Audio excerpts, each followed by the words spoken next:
Card games. Some love them. Wait, we ain't doing that again. Ever wanted to sit in a blacklisted bar playing poker with a rabbit with rabies, a tiny macho man, a big boy, and the average redditor? I think I've got a game for you, my friend. It is called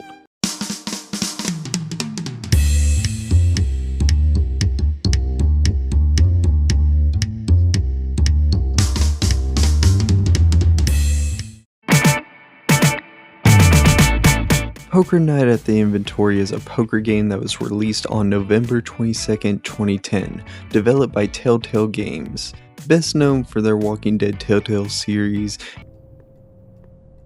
What's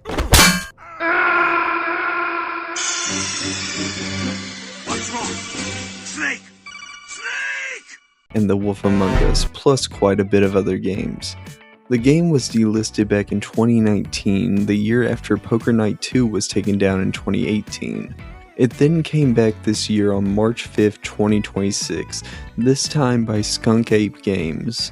The idea of the game was a sequel to their game Telltale Texas Hold'em, which they wanted to keep the deep conversation mechanics of the game, but wanted to improve it and have fictional licensed characters instead. They began asking around to other companies trying to make their dream come to reality. Eventually, they had their roster, including Max, Strong Bad, Heavy, and Tycho. More on the characters in a bit. After a year, Poker Night would be announced on September 2nd, 2010.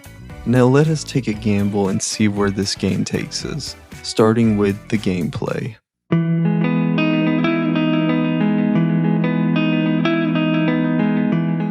When you first open the game, you'll walk up to the door. Afterwards, you'll take a secret elevator to the inventory.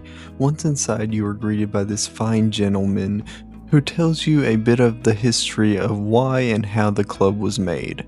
Because of the government. The club was founded in 1919 in response to an early draft of the 18th Amendment. Through back channels, it was learned that this vile piece of legislation would not only outlaw libations, but games and amusements that could also threaten the world-renowned determination and productivity of the American workforce. Can you imagine? Games outlawed!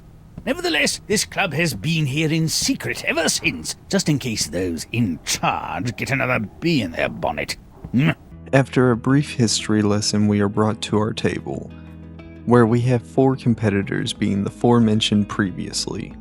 The default buy-in is more than a pretty penny, obviously for inflation. Very well. In concordance with the house rules of the inventory set forth by Mr. Kent upon the club's founding, any congregation of 5 players around a no-limit hold'em table must play for the house stakes of $75. This is not too much. Of course, these stakes were set in 1910, and with inflation, let's see, tonight's buy-in will then be $10,000. Here you go. Chump change, I say! Chump change! I have this. The die has been cast. You will be playing No Limits Texas Hold'em, with the blinds raised over time. No Limit Texas Hold'em is where you can bet all or any of your chips you want. Just like normal, you get 2 cards while 5 get shown to you on the table, and your goal is not only to make a hand out of your cards, but also take everyone else's money so they have to sleep at the train station. I won't be explaining hand types because I've covered that briefly already in my Balatro video, so you should check it out. That'd be cool. Everyone decides what to do with the hand they are given, with the choices being call or check, fold, and raise. All important options for a poker game. Unless you're like me who just loves to keep raising even if I don't have anything, and hoping they just fold. You each start with the 10,000 used to play the game, and continue until only one person leaves feeling like a lottery winner. That's it for the gameplay. Time to bump to the next section where we ask, how does it look? The inventory is beautiful and classy. Its style reminds me of one of them western saloons. It feels oddly charming. All the characters, even though from a different universe and art styles, they somehow look like they fit in together here. With plenty of references, it's hard to find this place as anything but pleasant. The poker table plus the cards are customizable and look just as stunning along with the chips. In the end, I think Telltale hit the nail on the head with this scene, and it wouldn't be the same without our characters.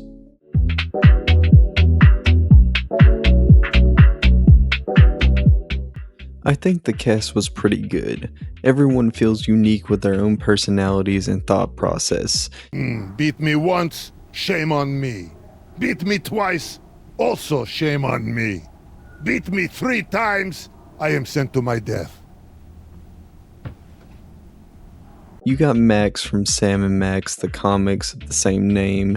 Telltale used the 3D model in the Sam & Max games they made. He's over the top, being the crazy rabbit he's known for.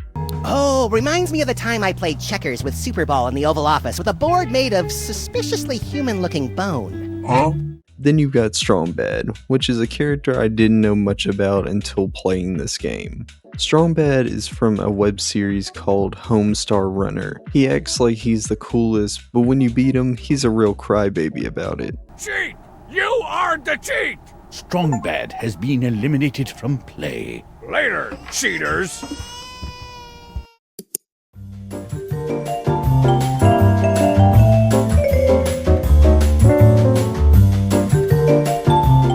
Next is Heavy, from Team Fortress 2. He's supposed to be the dumb, straight-minded character. Doesn't mean he don't know how to play cards, though.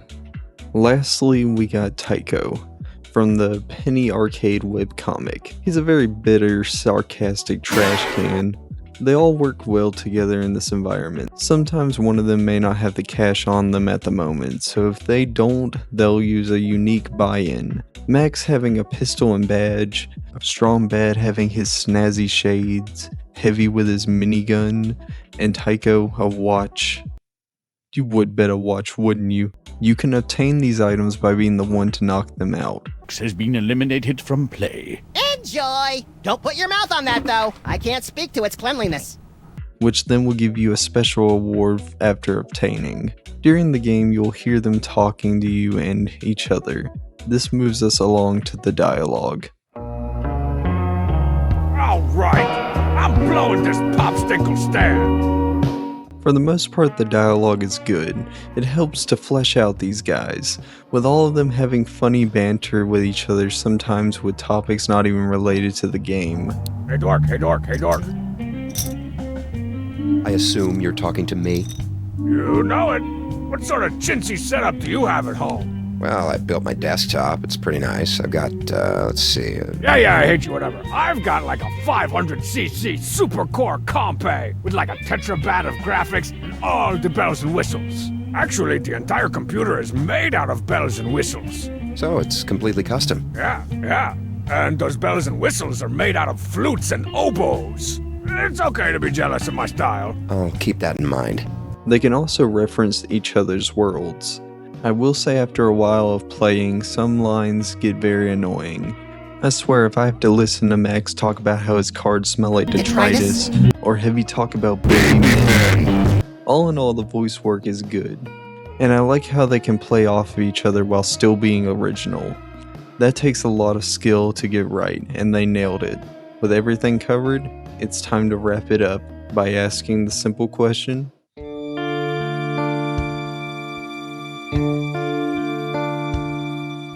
Poker Night at the Inventory is a charming and cozy poker game with a familiar and likable cast. A cast that keeps the game entertaining while keeping you engaged with its gameplay, creating a simple but distinct card game, helping you feel like you're actually there talking to some strangers having an actual poker game. As mentioned before, there is a sequel game just called Poker Night 2, with 4 different licensed characters. If that's something you guys are into, please let me know, and eventually I may be able to cover it. If you like this kind of content, would you please hit that like and subscribe button? That would help me out a lot, and let me know you guys enjoy this kind of content. I really hope you enjoyed this video, and as always, never forget to have a good day. Check!